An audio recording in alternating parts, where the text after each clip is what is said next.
예, 안녕하십니까. 오늘도 하나 얘기하겠는데, 이번에 정우성 씨 사건을 보면 느끼지만, 정우성 씨가 지금 솔직히 뭐, 어떻게 뭐 사고를 쳤는지, 뭐 속된 말로 혼외 자식을 낳았다는데, 근데 이제 결혼을 하지 않겠다. 근데 문제는 이제 땅이도 뭐, 우리가 사회적인 문제는 그런 거잖아. 뭐, 1차적으로 애를 낳았는데 애를 버리고 도망가삐는 이런 경우 많답니다. 남자 부모 쪽에서. 그러니까, 남자 어머니가 아버지가 애를 버리고 도망가삐는 있는데, 정우성 씨는 당이도 이제 양육비 넉넉하게 주겠다. 근데 결혼을 못하겠다. 이런 식으로 나가지고 뭐, 그리고 물론 뭐, 애는 이제 내가 어느 정도 책임을 지겠다 했어. 양육비 주고 막 그런 책임이 있는데, 결혼을 못하겠다. 뭐, 이런 게 나왔단 말이야. 그래.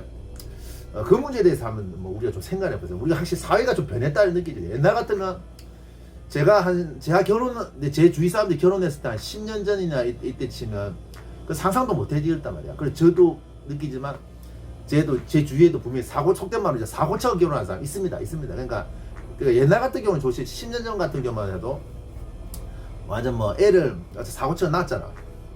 어떤 여자가 툭 나타나더만 이거 네 애다 이래가지고 같이 사는 것도 봤어. 계속 사는 것도 봤어요. 사고쳐서 결혼을 몇 번 봤고 그런 건 주위에 좀 봤는데.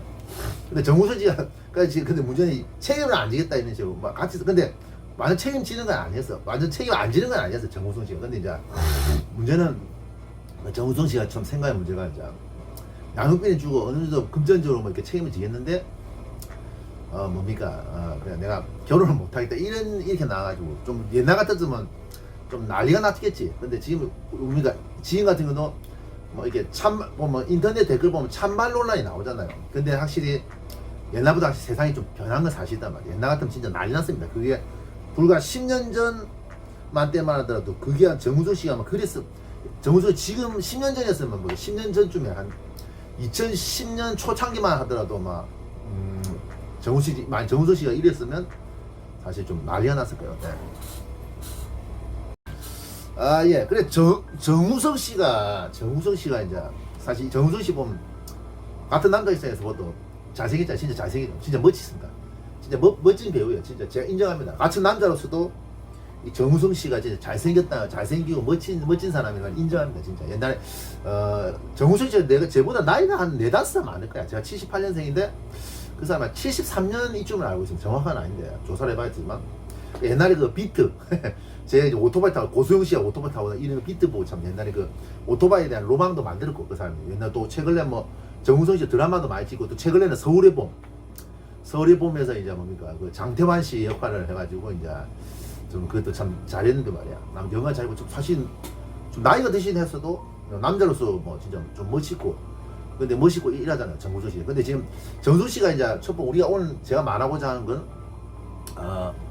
정우성 씨의 개인적인 면이나 왜 결혼을 안 하는지 이런 개인적인 면도 다루고 또 제가 마치 혼외 출산에 대해서 이제 사회 문화적인 문제에서 두 가지를 제가 말씀을 해볼까 합니다. 그러니까 첫 번째는 이제 뭐냐면 이 정우성 씨가 결혼을 왜 안 하려고 하는 이유가 뭐 여러 가지 있겠죠. 그리고 그건 뭐 제가 말을 함부로 할 수 없어요. 실제로 뭐 이건 제 사견입니다만 정우성 씨가 직접 얘기를 해봐야 되겠죠. 근데 이제 제가 그 이런 상황상 얘기를 할 수 없기 때문에 뭐 제 추측을 얘기하자면 첫 번째 이유는 그게 이렇게 뭐 그 여자가 그러니까 그 모델분 지금 그러니까 정우성 씨 애를 낳았다는 그 모델분이 정우성 씨하고 정식으로 교제하고 이런 건 아니었다더라고. 그러니까 이제 뭐 좀 솔직히 말로 뭐 그냥 홧김에 이제 뭐 해가지고 하는 것 같은데 해가지고 뭐 애를 낳은 것 같은데 그러니까 뭐 정우성 씨 입장에는 약간 이제 결혼을 못하는 게 내가 저 여자를 뭐 확실히 좋아하는 것도 아니고 또 그렇다고 해서 지금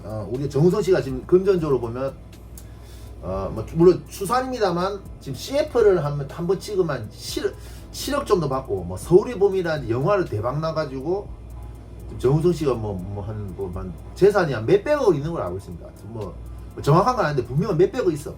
CF 한 편 찍는데 7억 정도 받고 뭐 출연료도 어마어마 받고 그 재산이 몇백억 있단 말이야.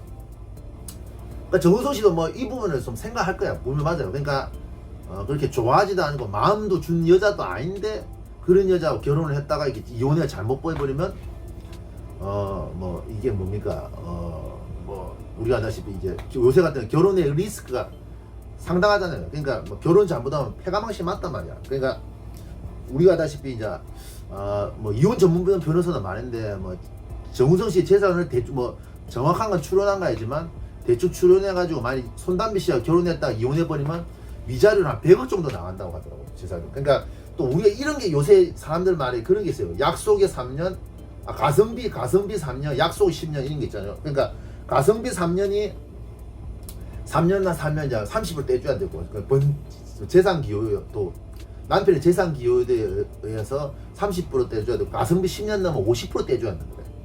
그러니까 뭐 정우성 씨가 뭐 물론 상황 맡으겠지만 결혼했다가 얼마 전에 이혼해버리면 재산 상당수 한 100억 넘게 떼줘야 된다. 100억 이상 떼줘야 되거든요. 그러니까 이 정우성 씨도 좀 내가 봤을 때 좀 똑똑한 사람 같아요. 현명하게 막 양육비만 주겠다. 한 달에 뭐 양육비 200~300 주면 뭐 1년에 한 2~3천, 한 3천만 원 정도 넉넉하게 살아서 3천만 원. 그 애가 크면 한 10억 정도, 5억, 10억 정도면 이제 커버가 되잖아, 이제. 근데 이제 문제는 이제 결혼해가 잘못돼 버리면 이제 뭡니까 아저씨 인생 패가망신한 거다 말. 그리고 또 최근에 요새 사건 났잖아요. 비슷한 사건 났잖아요. 뭡니까 김민재 축구 선수 김민재하고 그 개그맨 김병만 씨가 이혼을 하면서 보면 이게 이제 김민재 축구 선수 김민재 씨 같은 경우도 김민재 선수 같은 것도 위자료를 한 80억 정도 떼줘야 된다고 하는데 완전 그러니까 어째 보면 이제 사회 자체도 뭐 김병만 씨도 상당히 떼줘야 돼요. 그러니까 이게 남자나 여자도 마찬가지, 남자도 마찬가지로 이게 결혼 잘못돼 버리면 인생이 패가망신하고 리스크가 상당히 크단 말이야. 그러니까 저도 이제 요새 이제 법 개정도 저도 마찬가지. 나오는 유튜브도 얘기하는데 법 개정도 어느 정도 이제 이해를 해야 됩니다. 옛날 같이 이제 틀리다. 옛날하고 법이 틀리다 말. 옛날에는 이제 여자가 경제권이 없다는 이런 가정하에 뭐 여자를 좀 불쌍히 이제 온정적인 이유로 해서 좀 위자료를 많이 떼줬습니다. 재산비에 얼마가 떼줬는데 우리가 그 재산 기여도라는 게 문제는 그게 좀 객관적이지 못하단 말이야. 무슨 말이야? 재산 기여도 이제 이 여자가 진짜로 남편이 재산을 이렇게 많이 버는데 진짜 진정으로 기여하는 건지 이것도 모르거든요. 진짜 기여하는 건지 그건 모른단 말이야. 객관적인 기준이 안 되는데 분명한 건 우리나라 현실적인 법상으로는 이혼했을 때 남자 재산이 많이 떼이는 거지. 여자한테 그 집사람한테 많이 떼이는 건 엄연히 사실입니다. 그러니까 이것도 민법 개정을 좀 하긴 해야 돼요. 너무 많은 건 사실이에요. 그러니까 이제 사실 어찌 보면 사회가 이혼을 부추긴다 그런 말이 맞단 말이야. 여자 입장에서는 돈 진짜 많은 남자에 집착하려는 그런 분위기를 만드는 건 사실이고 왜 이혼해버리면 뭡니까? 돈 많은 남자 붙어가 이혼해버리면 뭐 재산 뭐 그냥 위자료를 얼마 몇억씩 뜯어가는데 뭐 열심히 연락이 이래가지고 돈 그래 모을 바에 이렇게 상황이 났다. 이런 신보가 나올 수밖에 없단 말이야. 그러니까 물론 뭐 남자도 마찬가지입니다. 뭐 남자도 제비족이 있잖아. 제비족도 뭐 여자 붙어가지고 돈 많은 여자 붙어가지고 이용해먹고 돈만 빼먹고 이게 나오는 거. 여자도 마찬가지고 꽃뱀 얼마나 있단 말이야. 꽃뱀 그런 게 있단 말이야. 남자 돈 많은 남자한테 붙어가지고 재산만 빼오고 많이 빼오고 이런 식으로. 그 아무튼 뭐 이렇게 정우성 씨도 분명히 그런 부분을 아마 생각을 했을 거예요. 맞아요. 분명히 생각했습니다. 분명히 지금 결혼했던 전 모델이 나이가 한 30대 중반 됐는데 뭐 그게 좋아했던 여자는 아니었고 정식으로 사귀고 뭐 교제했던 여자는 아니었기 때문에 나 니하고 결혼할 수 없다. 근데 이제 양육비만 주겠다. 이런 거 자체가 어째 보면 제가 봤을 때 정우성 씨 입장에서 좀 현명한 것 같습니다. 제가 현명하게 생각을 잘했다고 보는 거예요. 맞아요. 아까 방금 말했지 정우성 씨 이런 사회적인, 개인적인 측면 이런 걸 내가 한번 얘기를 해봤잖아요. 근데 이제 사회 문화적인 측면에서 보면 이제 우리가 알다시피 이런 혼외 출산 같은 경우는 이제 우리나라도 이제 어떤 뭐랄까요, 이제 전통적인 이제 가족 제도나 가족제에 대해서 이제 손을 봐야 된다고 생각합니다. 물론 이게 이제 우리 지금 정우성 씨 혼외 자식 같은 경우도 좀 솔직히 아직까지는 우리나라가 좀 안 맞단 말이에요. 근데 분명한 건 이 도표로 나오면 알지만 외국 같은 경우는 혼외 자식이 진짜 많아요. 혼외 자식이 많고 동거도 어느 정도 많이 허용을 한단 말이에요. 그러니까 서양 사람들 요새 이제 나이 들어보면 느끼지만 동거를 왜 하려는 그것도 물론 옛날같이 이렇게 제가 젊었을 때, 그러니까 제가 20대 때 막 2000년대 초반처럼 뭐 동거를 뭐 모르고 하는 이런 거 있다니까, 뭐 남녀가 뭐 모르고 하는 이런 게 아니고 서양 사람들이 이제 결혼보다 동거를 하려는 그 이유도 이해를 한단 말이에요. 왜냐하면 결혼해가 잘못되면 그 리스크가 너무 크단 말이에요, 요새는. 그러니까 이제 동거 쪽으로만 이렇게 하고 또 혼외 자식도 이렇게 정우성 씨처럼 혼외 자식이 낳잖아요. 그러니까 근데 지금 내가 봤을 때 출산율을 반등하려면 진짜 기존의 전통적인 가족 제도랑은 사실 어렵습니다. 그러니까 우리 애를 낳는다 이 말은 솔직히 말해서 이제 결혼 우리가 전통적인 가족 제도로 결혼을 해가지고 애를 낳는 이런 식으로 그냥 우리 정상적인 결혼해가 애를 낳는 이런 식으로만 생각한단 말이에요. 근데 지금 우리가 다시피 이제 결혼도 하기도 어렵고 또 사람들이 이제 결혼을 부담스러워하는 게 이제 결혼해가 잘못돼버린 인생이 이제 패가망신하는 거 맞단 말이야. 아까 말했죠. 위자료로 떼인 경우도 있고 주위에도 뭡니까 부부가 부부 같지도 않는 이런 상황을 봤거든. 그건 또 봤거든요. 뭐 잠자리도 하기 싫다, 각방 쓴다, 뭐 부부가 부부 같지도 않는 이런 것도 종종 보기도 했고 또 요새 같은 경우는 뭐 이혼이 한 3명 중에 한 명꼴로 해가지고 좀 뭐 그러니까 다 합치면 정상적으로 부부 생활하는 사람들이 반밖에 안 된단 말이야. 진짜 솔직히 말해 정상적인 부부 생활하는 사람이 반밖에 안 되는 이런 상황이단 말이야. 그러니까 이제 하듯이 이제 동거나 이런 것도 어느 정도 이제 허용을 해야 되는 거, 동거나 혼외 자식 이런 것도 허용을 해야 되지 출산율이 반등이 올 거라고 저는 생각하거든요. 근데 유럽 같은 경우도 분명한 건 이제 그게 그런 거 자체 혼외 자식이 보통 보면 한 30%가 넘습니다. 30% 넘어요. 대부분 뭐 나라마다 조금 틀린데 그 전체 출산율 합계 출산율의 30%가 넘는다고 하죠.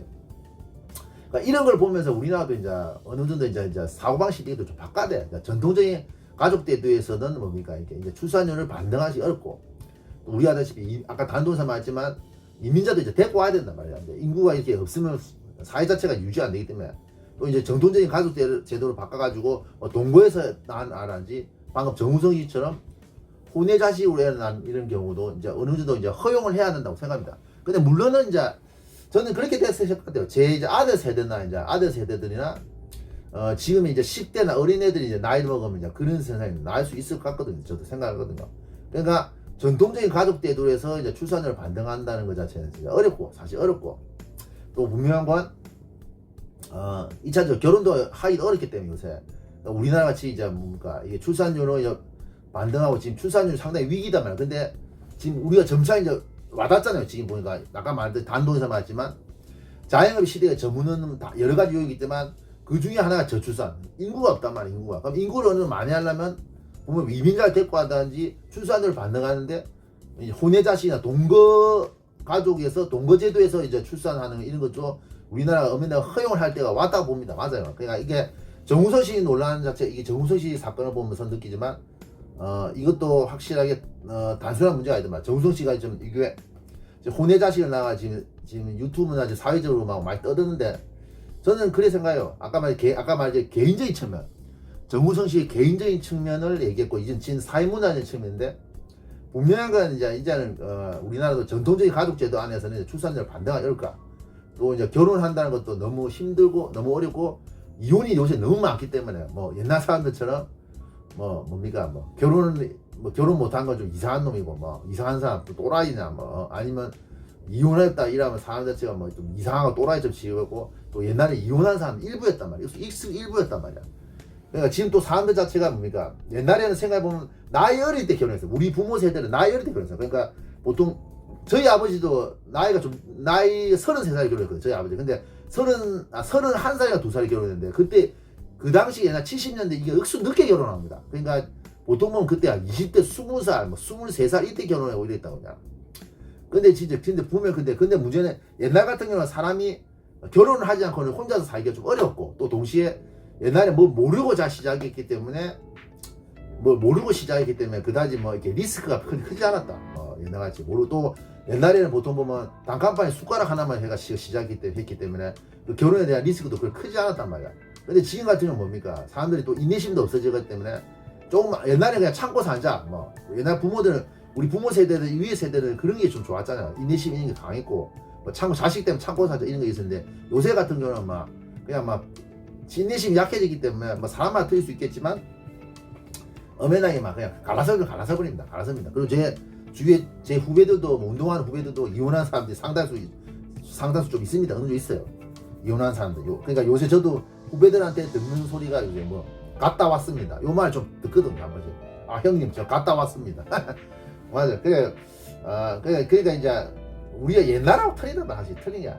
근데 그러니까 이렇게 결혼 생활 하다가 잘못되면 리스크가 큰데 정통적인 이 가족 제도 안에서는 출산율 반등하기가 좀 어렵기 때문에 이번에도 정우성 씨 사례를 보면서 한번 우리가 가족 제도에 대해서 한번 손을 봐야 된다 생각해요. 손을 봐도 좀 관념도 바꾸고 물론 좀 시간이 걸리겠지. 그런 그 자체가 하루아침에 바뀔 수는 없단 말이야. 근데 이걸 바꾸고 좀 바꾸고 우리 아다시피 출산율 반등하면 뭐 이제 전통적인 가족제도보다는 물론 전통적인 가족제도도 뭐 그것을 출산할 수 있잖아. 그것도 인정하되 이제 뭐 좀 기형적인 가족제도 우리가 뭐 지금 서양이 하는 좀 기형적이고 비정상적인 가족제도에서도 어느 정도 인정할 시대가 오지 않았냐 이런 걸 생각합니다. 이상입니다.